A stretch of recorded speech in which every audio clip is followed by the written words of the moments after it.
এই ছোট্ট মাটির পটগুলো আমি কিভাবে কালার করলাম, কি কালার দিয়ে করেছি, আর এটা দিয়ে কি বানিয়েছি সব কিছু থাকছে আজকে ভিডিওতে।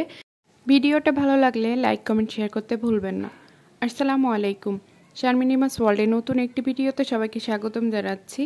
এই যে মাটির পটগুলো, এগুলো কিন্তু আমরা মটকাচা খেয়েছিলাম, সেখান থেকে কুড়িয়ে নিয়ে এসেছি। ঠিক কোরানো না, এগুলোতেই আমাদেরকে আর কি চা দেওয়া হয়েছিল। মটকা চা বানাতে গেলে কিন্তু এই পটগুলোকে আগুনের ভিতরে পোড়াই, তো এই পোড়া ভাবটা ওঠানোর জন্যই আমি কিছুক্ষণ পানিতে ভিজিয়ে রেখেছিলাম।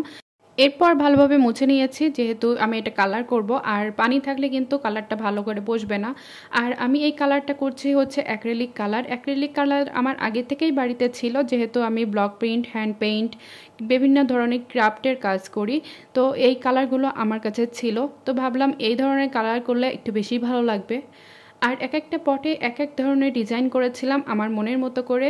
দুইটা পট করে এক একটা কালারের কম্বিনেশন করে রেখেছিলাম। তো কোন কালারটা, কোন ডিজাইনটা সব থেকে বেশি ভালো লাগছে অবশ্যই কিন্তু কমেন্ট করে জানাবেন। ভিডিওর কোনো অংশ যদি আপনাদের কাছে এতটুকুও ভালো লাগে তাহলে কিন্তু পেজটা ফলো দিয়ে আমার সাথেই থাকবেন। আমরা যারা ক্রাফটিংয়ের কাজগুলো করতে পছন্দ করি, অনেক জিনিসই কিন্তু আমরা ফেলে দেই না, তুলে রেখে এভাবে সুন্দর কিউট কিছু জিনিস বানিয়ে রেখে ঘরে সাজিয়ে রাখতে পছন্দ করি।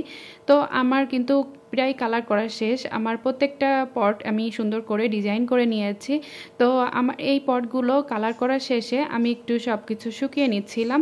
কালার করার পর এগুলো এত সুন্দর লাগছিল দেখতে, তো ভাবলাম এগুলো দিয়ে আমি প্ল্যান্টার বানিয়ে ফেলি। তার জন্য আমি এখানে পাটের রশি নিয়েছি। এক একটা পটের দুই পাশে সুন্দর করে পাটের রশি দিয়ে বেঁধে নিয়েছি। এরপরে একটা পাইপ নিয়ে নিয়েছে, আর এই পাইপটা কিন্তু আগে থেকেই আমার বাসায় ছিল, যেহেতু আমার বিল্ডিংয়ের কাজ চলছিল তখন রেখে দিয়েছিলাম। পাইপের ভিতরে পাটের রশি দিয়ে সবগুলো এভাবে ঝুলিয়ে নিয়েছি।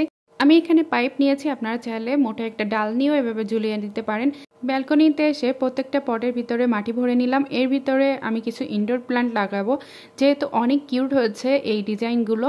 তো ছোট ছোট এই পটের ভিতরে আমি ইনডোর প্ল্যান্ট লাগিয়ে রুমের ভিতরে রাখবো।